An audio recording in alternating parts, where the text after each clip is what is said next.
Live from the Business RadioX studio inside Renaissance Bank, the bank that specializes in understanding you. It's time for North Fulton Business Radio. And hello again, everyone. Welcome to another edition of North Fulton Business Radio. I'm John Ray, and folks, we are broadcasting live from inside Renaissance Bank on Windward Parkway in beautiful Alpharetta. Folks, just a quick reminder that there is a reason why Renaissance Bank is ranked number one, the number one bank to do business with in Georgia by both Time Magazine and Money Magazine. And the reason for that, I think, is they're big enough to handle pretty much any need you can throw at them, but small enough to do it in a personal way. If that's the kind of bank you're looking for your business, then I suggest you go to renaissancebank.com and find one of their local offices. They've got about 200 or so around the Southeast ready to serve you, and give them a call. I think you'll be glad you did. Renaissance Bank, understanding you, member FDIC. And now I want to welcome Todd Callen. Todd is with AcSellerate Sales Advisors. Todd, welcome. Thanks, John. Great to be here. It's a pleasure to have you. Let's talk about you and your work. How are you serving folks out there? Yeah, I have a passion for helping small to mid-sized business owners get their lives back, basically. And I do that by helping them build out the best darn sales team and sales infrastructure they've ever had so that they can focus on what they're good at, which is their business. And I can help focus on the sales aspect and kind of offload that from them and help them out. I like the way you put that. You changed their lives. Yes. Yeah, I think what you see is business owners, especially small to mid-sized business owners, are personally attached to the business. So for them, what I've seen over the years is they don't hang it up Friday at 5 o'clock like some people do, and then kind of it follows them home. It chases them home. It lives with them the whole weekend and the whole week. So the folks I work with tend to be stressed or anxious or frazzled because either their business is flat or it's not growing fast enough, or maybe they lost one of their largest clients and they need to figure out how to backfill it. So there's a certain stress and pressure that follows them. And really, I see my role as helping them to get out of that state of mind and back to a positive state of mind where they can focus on the business. And so when people ask me what I do, I help business owners. You know, I don't look at it in terms of all the stuff I do. Well, you're hitting at something I love because you're talking about, and this is a sales thing, right? Mm-hmm. You're talking about the outcomes you deliver as opposed to the services you offer. In other words, you're talking about what the client really wants as opposed to the roadmap on how to get there, which they don't know. That's exactly right. I mean, the best analogy, John, is, you go to the doctor and something's bothering you. My back is hurting me, right? You don't want the doctor to start telling you all about his credentials and where he went to school and all the PhD reports he put together. You'd be saying, That's great, doc, but my back's killing me, right? Yeah, exactly. So what you want is the doctor says, John, imagine a life without that back pain, right? Imagine a life where you feel good every morning waking up and you say, Doc, that sounds great. How do we get there? Right? So he's an enabler for you to get that outcome. And just like you said, I see myself as an enabler to give the outcome to business owners. Yeah. I love that. So Todd, let's I haven't had a chance recently to ask any questions about the pandemic. As I say that tongue firmly in cheek, but let's talk about a little bit about, from your perspective, how COVID-19 and the pandemic has changed the business landscape.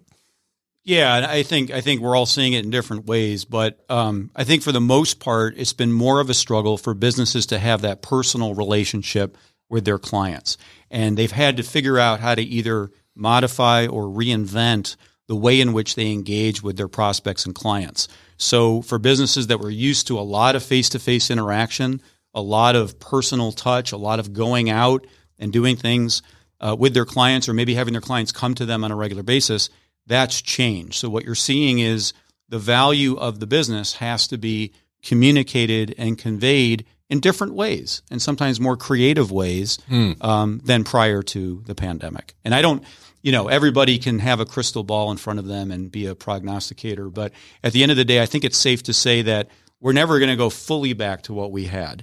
I think you read about this in the news, and all the studies say that a lot of folks are saying even if this all goes away, they've gotten used to the working from home world. So I think you're going to see some kind of hybrid in that. So I think businesses are really going to be looking at this change dynamic going forward for a long time.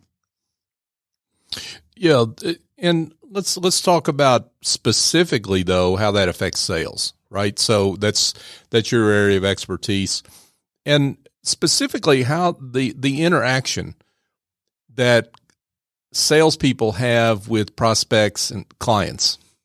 Yeah, absolutely. I mean, if you think about the business dynamic of relationships, now take the frontline salespeople, many of whom have built their careers upon flying out on a plane, going to the client's site, bringing a team of people with them, meeting in person, taking them out to dinner, forming relationships that way.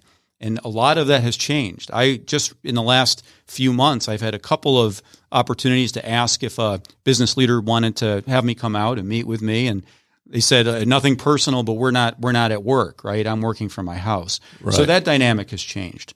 So I think the way in which salespeople interact with their clients is now remote. It's more virtual. It's more Zoom and those types of video meeting focused. And that's one of the big changes that I think is going to continue going into the future. So how do you advise your sales team clients, your business owners on how to adjust to that environment? Yeah, absolutely. I think that the main thing is salespeople and businesses in general, but salespeople specifically, sales teams need to be able to deliver value and focus on providing value versus just building that relationship. The relationship is always important, and the good salespeople will always build that over the phone or over video.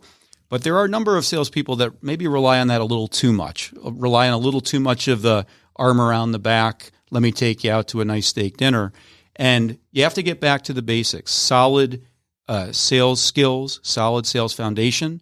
That means having a process. That means listening more than speaking. It means really being attuned to the needs of the prospects and the customers that you're talking to, and really zeroing in on the value that you can provide. If we go back to, we were just talking about the doctor, right? Being a good listener and prescribing the right medication more than ever is important and critical to being successful, because you can't build that secondary relationship oftentimes that maybe you could have when you jumped on a plane or took a long drive and met the client face to face. This may seem like an obvious question, Todd, but I've learned obvious questions don't have obvious answers, so it's good to ask them. What do you mean by delivering value? And how do I know if I'm delivering value? Sure. So I think often the stereotype of sales to people who aren't in professional sales is kind of that slick used car salesman or the timeshare salesman. And no offense to anybody in your audience. Always be closing. No offense to anyone that is a timeshare salesman in your audience. I'm not trying to offend anybody. But kind of that notion that, John, I'm trying to sell you something you don't want. Right. So people have this sort of stigma attached to that. But the dirty little secret for really good sales professionals is that we're not trying to sell you something you don't want. We're actually trying to diagnose the business problem that you have and be an enabler to getting you to that future state. Right. So we talked earlier about the future state. Delivering value means, what is the current state of affairs? What's the issue or gap you have now? In this case, it could be growing sales. How do we get you there? And how can I get you there? And I think that that's really critical for businesses is, yes, I want to go to that future state. Here are the challenges I have. Is that something you can help me with? And the how is almost secondary to the what. The what is the future state. That's value. And importantly, and I was listening to you because you said deliver value, and you say that before you make the sale. Oh, yeah. Yeah, the sale is almost secondary to delivering value in the sense that you won't be able to close a sale unless you can establish that you understand what you're trying to deliver. Right. So I might need to grow my sales. I might need to hire more people. I might need to put in a certain infrastructure with comp plans and forecasting in a sales organization. But all of that is the how. The what is, I'm having business problems right now. My business isn't growing fast enough. It should be growing faster. Maybe I want to sell my business and I'm being told that my valuation isn't what it should be. So that's the end state that I'm trying to achieve. The how is really the skill set that you or someone else can bring to solve that problem. But it's all about focusing on the value, asking the right questions, and understanding what the business owner is trying to do. Because I think a lot of folks think that the delivering value part is that's like what you do after you make the sale. I mean, right? But that's not where it starts. That's correct. Yeah. And again, I'll just going back to the analogy. If you need to remove back pain, you're less concerned about all the details around the surgery as you are around the value that's going to be provided to you once you're done. It's the same thing. We can talk about all the details around the project, which is post-close, what would happen. But really, the most important thing is we agree on what is it we're trying to solve for. Folks, we're here chatting with Todd Callen. Todd is with AcSellerate Sales Advisors. So, Todd, let's talk a little bit about, I guess, how the challenges that virtual selling and managing those sales create. Yeah, absolutely. So we've spent some time talking about the challenges of the salesperson in terms of the environment that we're in now, a little more virtual, a little less in person. But it really manifests itself for the business owners as well, who are now trying to manage the sales function, manage the sales process themselves. And a lot of time, these business owners, that's not their skill set. And that's not to be disrespectful. We're all good at something, right? They're good at their industry. They know their business backward and forward, but they weren't trained to be sales managers. So tracking your salespeople and the infrastructure and the process and all the work that goes into the hiring and the forecasting, all of that is a lot of work. And that's something that if you don't have your sales team with you all the time and you're trying to do this remotely and you're trying to do it as part of running an overall small to mid-sized business, that can be a struggle. So I think what we're seeing is that having really good sales management function in your organization is critical, especially now when everybody's remote, working from home, away from the office, because having that underlying foundation is critical to be able to run a successful sales organization. Let's talk a little bit about the labor shortage. I mean, I can't imagine that has not affected sales functions and sales people for businesses across the spectrum. Give us your perspective on that. Yeah, I think you're seeing it in almost every industry. Out to dinner last night with my family, and took about an hour to get our food, and that's okay. We understand, but I think we're seeing it in every aspect of life. Really good salespeople have always been hard to find. I think most business owners would agree that they might have, if they're lucky, they have one really good salesperson, but having more than one is sometimes a real challenge. So now when there's a labor shortage and people are having many more opportunities to do other things, finding a really solid salesperson is very difficult. So what can they do about it? It really means they have to work with people that are skilled and experienced in hiring professional salespeople. And that's a skill set that comes with many, many years of experience. There are recruiters out there that do it, but having someone in charge of your sales organization that can interview and look for the right skill sets and bring on the right salespeople is absolutely critical. And that comes from years and years of experience. And I always like to say that you can have the best sales infrastructure and processes and methodology in place, but if you don't have the right salespeople delivering it, it's not going to work. And just think about a sports team. Great coaches are good and they can put in a great game plan and everybody's on the same page. But if you don't have the talent and you don't have the players, it'll fall short. And the opposite is true too. You can have great players, great salespeople, but if you don't have the right infrastructure, process, management in place, you also won't be successful. So having the right foundation, the right management layer, plus the right people is absolutely critical. So the world's turned upside down over the last 2 years, pandemic, talent shortage, all sorts of other issues that are going on. How should a business owner approach their sales function as they look to the future? Yeah, absolutely. Sales, professional sales has many different dimensions to it. Everything from articulating the right value proposition, to making sure that your messaging is effective, to having the right people and the right processes and the right methodology and infrastructure. All of that is absolutely critical to a sales organization if they're going to be successful in the new world, because people now are making buying decisions and they're gathering information more quickly, and they're doing it on their own because they know they're not going to be meeting with you or I 4 or 5 times in a sales cycle. If they do, it's probably a Zoom call. So more than ever, companies absolutely need to have a solid infrastructure in place, a solid sales plan, solid sales leadership to deliver that. And that's going to really help business owners stay successful and grow their business in the years to come. Todd, I want to shift gears just a second, and let's talk a little bit about you. I mean, you've obviously had, I can tell you've had success based on the way you talk about sales. And so let's talk about some of that your journey and the success that you've had over time. Yeah, sure, John. I've been in sales management, professional executive for over 25 years, leading global sales teams to help them grow significantly, and I've loved it. That's my passion. My journey from there to AcSellerate Sales Advisors is really a personal one, like many people. As I was doing sales management and I was younger and single and traveling all over the place and seeing the world, it was really exciting.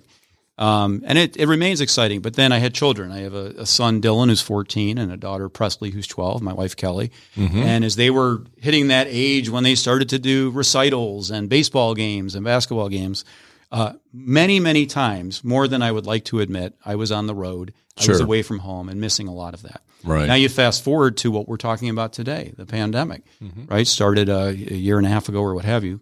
And I just, you start to realize that you have a passion for something, but it's, you're ready to spend more time with your family as well. And it's funny, a lot of my colleagues in sales, when the pandemic was just starting, were talking to me and saying, I can't wait to get back out there. Can't wait to hit the road again. I got to get out of my kitchen with my wife or my husband or whoever. Right. Right. And I remember thinking, man, if I don't see another airport for the rest of my life, I think I'm okay. Like I actually enjoy, maybe I'm the one crazy guy who. No, two, I'm with you. Okay. Well, good, John. Yeah. Yeah. I don't mind being trapped with my family in my kitchen. Right. Right. So anyway, all that to say that I decided I love helping business owners grow their business, small to mid-sized businesses, but I wanted to do it with the flexibility to do it on my own and reconnect with my family and be there for my family. Yeah, I'm with you. I find no, they're not going to put my medallion miles on my tombstone, so I'm with you on that. So, so I guess let's talk about how that your experience and what you bring to how you work with business owners today, and I guess describe that role, because we were talking before this about this before we came on the show. Right. You're not a consultant. I mean, you're I guess what I'd call somebody that rolls up the sleeves on this, right? Yeah, that's absolutely right. So I think it's not to say that my company doesn't do advisory work or consultative work, but the difference is, I act as an outsourced sales VP or an outsourced chief revenue officer. And by doing that, what that means is I'm actually in the trenches executing the work. So I will build an infrastructure and a sales plan and an operating plan for you, but also deliver it and manage to it and hire and do all that work to bring in the right sales talent and manage the right sales talent and put all of the sales process and infrastructure in place. So I think that's what's different than folks who are out there that do, let's say, sales coaching or pure sales consulting. Sure. They're almost complementary to what I do. But yeah, I'm actually in there taking it on and doing the work. And so let's talk about how you diagnose. You come in, a business owner hires you. They know they've got a sales problem. They want you as their fractional chief sales officer. How do you diagnose what needs to be done and implement the outcomes? Sure. Yeah, it's going back to what we were talking about earlier, which is kind of listening and asking questions across many, many different dimensions. Sales, again, I just go back to if folks aren't in professional sales, often they think it's a very simple function. There's many dimensions to it.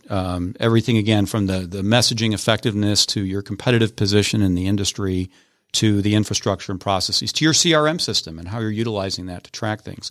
So I'll go through a pretty exhaustive set of questions with the business owner and other folks in the organization, the salespeople, folks who touch sales, to fully understand kind of the state of affairs and where there may be gaps and needs to address. My goal is not to come in with a one-size-fits-all plan. It's really to understand where things are maybe missing or lacking, and then make recommendations that have to do with addressing those and delivering the value they need. So it's very much a consultative. While I'm not a sales consultant per se, it's a very consultative process because I really believe that I can't help people unless I'm listening. And then the experience that we bring is based on, decades of experience in sales and sales management. So we have the ability to say, okay, we know how to fix this. We have the authority and the experience to help you get there. But yeah, I always tell people, even if they don't want to work with AcSellerate Sales Advisors, that if anyone comes in and tells you that they know how to fix your problem before they've asked the questions, that's essentially sales malpractice.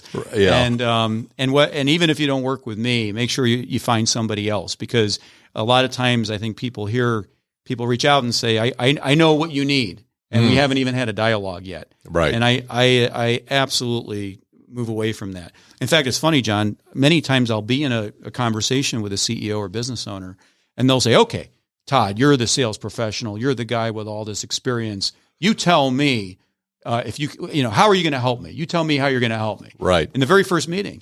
And my response is always the same. I don't know if I can help you. I haven't asked you any questions yet. I haven't learned about your business yet.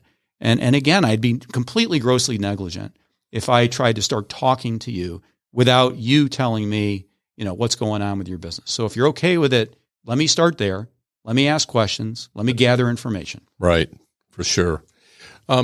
So talk about the types of clients that you work with, Todd, whether that's industry or company size or however you look at it. Yeah, sure. Well, it's small to mid-sized businesses. So that, for us, that's defined as typically around $50 million in revenue or below.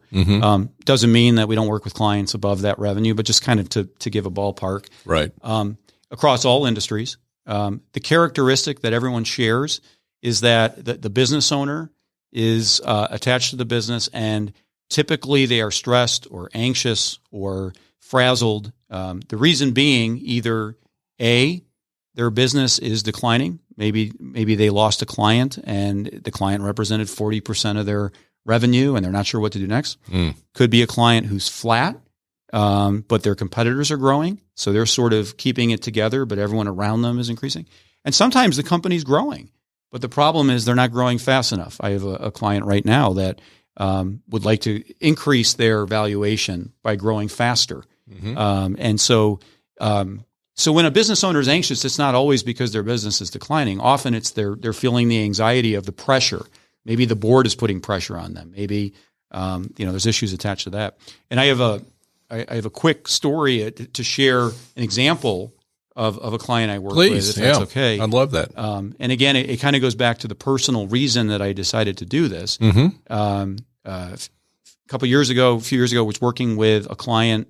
I'll change the name to protect the innocent. Let's call him Joe. Okay. Joe was the business owner, and Joe's company was essentially flat, but his competitors were growing. So the board was beating up on Joe because he couldn't get the business going. Now, Joe was a operational guy. He knew the business backwards and forwards, but he wasn't a sales guy. And he had a sales team of several salespeople that were just kind of running roughshod, but he didn't know it because his background wasn't sales. So I was brought on to basically take on the sales infrastructure and the sales team. But what I remember most about Joe is that he was very anxious. He was stressed. He was having some marital issues. He was having some health issues, all because he took this home with him. We were saying earlier how business owners don't hang it up Friday at 5:00. Well, Joe certainly didn't. So I came in. helped put in the right sales plan and operation, and then managed to it. We hired some really good salespeople, had to let some go, but we grew his business exponentially. And what I remember is we were out to dinner about a year into this process, and he said, "Hey, I just want to thank you. I took my son to the Falcons game yesterday." And I said, "Okay, good game. You know, I'm not a football coach or anything. Why are you thanking me?" And he said, "I've been a season ticket holder for 4 years, and this is the first time I've taken my son to a Falcons game in those 4 years, because it's the first time that I've been able to get away from the business on a weekend and not worry about it." Oh, wow. So that, to me, now you'd love to think that every client is like that. They're not, of course. Right. But to me, so when I say earlier at the beginning, you asked me what I do, and I say I help business owners get their lives back. That's an example of helping Joe get his life back. Well, and I think when people think, hear what you do, you're a sales, fractional sales officer, chief sales officer, outsourced sales officer, what have you. They think their mind automatically goes to dollars and cents, right? How much are we going to increase sales and what have you, and do not go to changing the life of the business owner. Yeah, I think that's true, and they go hand in hand. I mean, the reality is we have to grow the sales to give you your life back. Right. But along that journey, even once the responsibility, the day-to-day responsibility is offloaded to someone like myself or our team, and they don't have to think about it or worry about it, that frees them up to be more optimized around how they're running their business and do the things that a business owner should do instead of wasting time on the sales operation that they're not necessarily experienced in.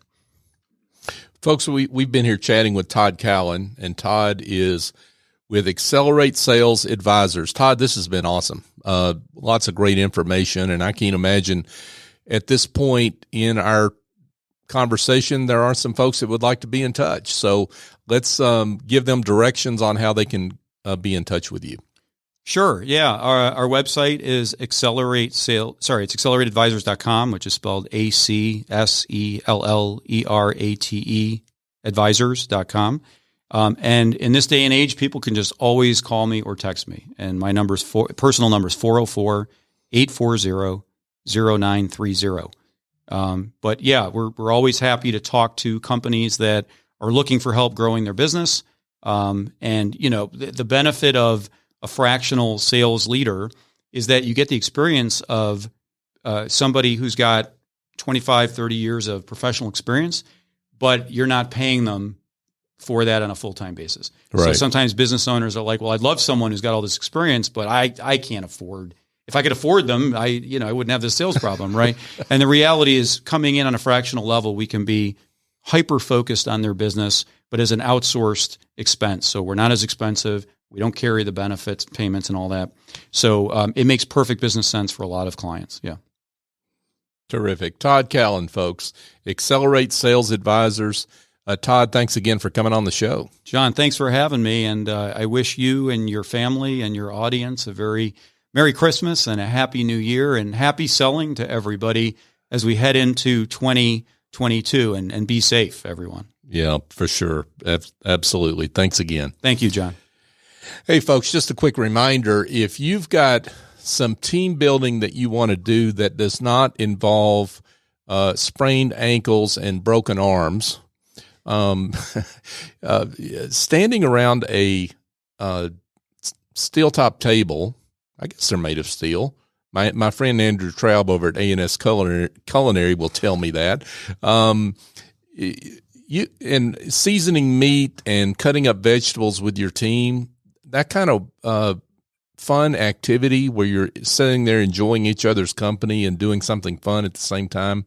That's what A&S Culinary does in their team building activities. They do corporate team building work in a culinary studio. Who knew?